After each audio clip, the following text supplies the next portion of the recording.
Jon Jones came out and he said that there is no chance the Daniel Cormier trilogy fight happens. Now, this is all part of the game, right? And everybody's got their own formula. I don't know what Jon's is. I haven't studied the dum-dum, but I studied Anderson Silva very closely, right, for many years. Anderson had the same formula every time, just by example. But Anderson, no matter who the opponent was, would refuse the fight. Absolutely not would refuse the fight. That media would last for X amount of time, and he usually could get about 2 weeks out of it. So as soon as that media would die down that he refused the fight, he would then accept the fight. So then you get another couple of weeks of run out of that. And then before the fight, there was always a story of an injury, and perhaps the fight isn't going to happen. And Anderson would never speak up to calm that down. He would let that media run its cycle, and then he would step back in to let you know he's okay and the fight is going to happen. Every single time. Anderson did pretty good business.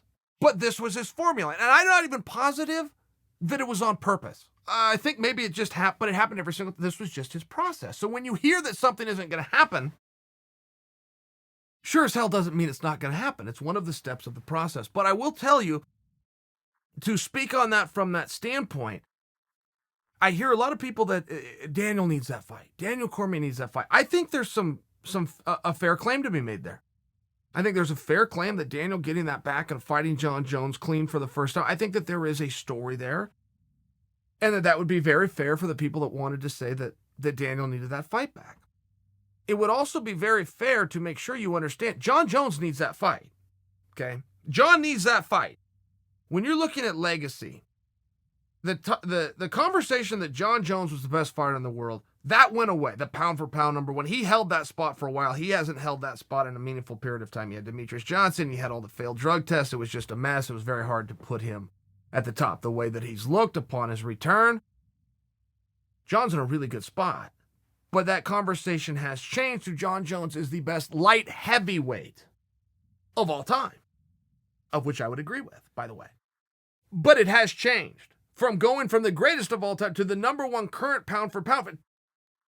It's still going backwards. It's a wonderful spot, but it's gone backwards and it's got minimized. You now have Israel Adesanya, just by example, coming up. Should he get through Robert Whittaker, which is a whole nother conversation, but Israel Adesanya is going to be the one that grabs the torch and moves that organization forward. For sure. He will become the biggest star, and the talk will quickly be that he is the greatest pound-for-pound fighter in the world. Jon's getting replaced. Now, where this becomes relevant is Jon can't make 185 pounds. So Jon can't ever squash that if he wanted to. This new era that we're going through of this champ thing, or even what Cejudo's trying to do with a champ thing, or what Amanda may end up doing with a champ, it's a very real thing. It's very cool, in my opinion. I think a person should be able to go out and collect as many trophies and as much hardware as they possibly can. Put that on the shelf and live the rest of their life talking about how they got it. Cool thing. It's part of sport, right? I like that they're given that opportunity, but that is catching on, and guys are doing that. And if you want to be remembered for all time and you want to be an all-time great, and you're the one guy that didn't do that, in addition, you're the guy that refused to even try to do that, it's not going to work out for you. You will not be remembered the same. You will not be remembered the same as the Cejudos and the McGregors and the Amandas. Of course, the true greatest of all time, St. Pierre. You just won't. So it is very important that at some point in his career, he change weight classes. Now, when he's off the juice, he is naturally a smaller guy. Just naturally. It used to be about 225, 227. Now he's 215, 217. That's just a reality of it, right? So to go down to 185 is not very realistic. And he's in a tough spot to go up to heavyweight, quite frankly. So he's pretty much the perfect size 205-pounder. So I don't even know that this criticism, or I apologize, I don't know that this dialogue that I'm giving you on Jon right now is a criticism. It's a reality that over time, and he's living it right now, went from the greatest fighter of all time to the current number one, all of that's gone. And now it's of that division. Over time, he's going to have to leave that weight class if he wants to be remembered the same as the people that I just mentioned. And there's more that are coming. This champ thing is a very real thing. So he also needs that fight.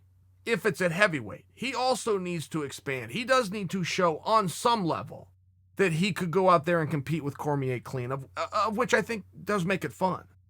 Because I personally I don't think that's the case. The Jon that I'm seeing now is not the Jon that I saw then. That doesn't make it so. That doesn't make it so that I have an opinion. That just makes it fun for me and anybody that happens to agree with me as fight fans to want to see the fight, right? Okay, great. But I do think that it's very relative, and I do think that it's food for thought. And whether it's against Daniel Cormier or it's against Stipe Miocic or it's against neither of them, and it happens in a couple of years. Look, Jon's still got a few years left in his career. I don't think he realizes how quick that clock is winding down. He will not be the world champion at 35 years old. He absolutely will not be. He likely will not even be a main event or a co-main event by 36 years old. By 37 years old, he will be fighting for his place within the sport. That's just the way it goes. He's 31 or 32 now. This whole talk about the youngest champion of all time, that was great, and that was yesterday. Oh, and by the way, what seems like yesterday was a decade ago. Time just goes really quickly. We've all been victim of it too, but it goes really quickly. And time is running out.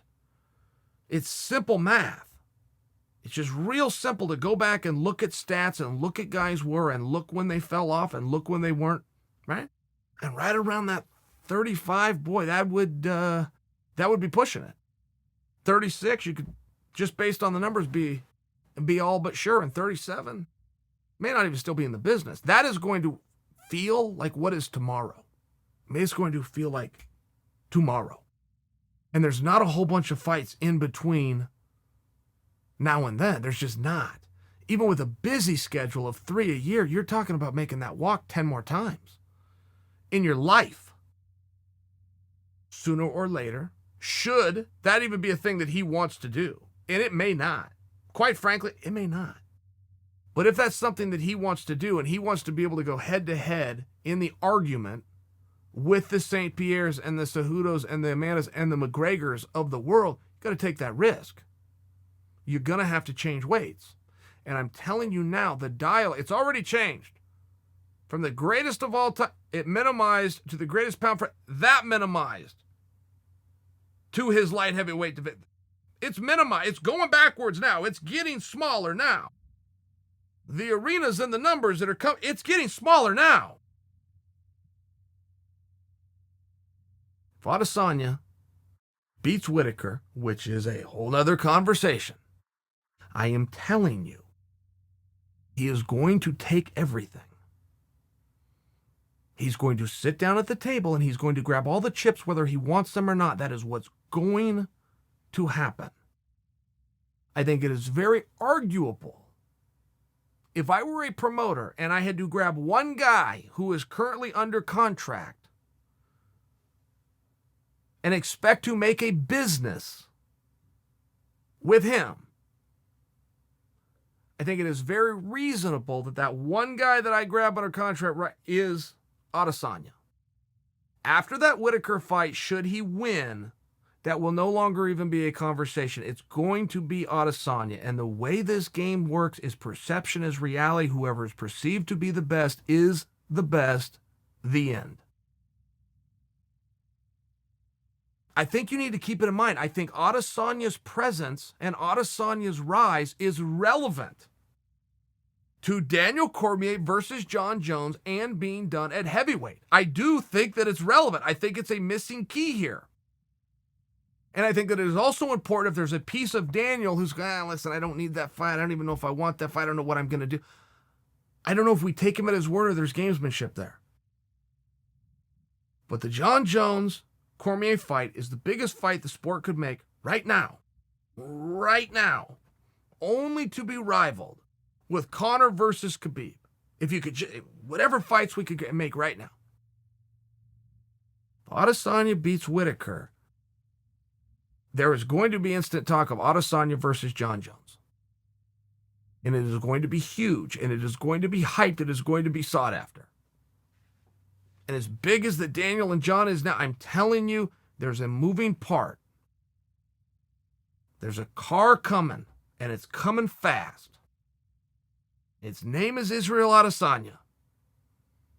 and he's looking to take all the chips off the table.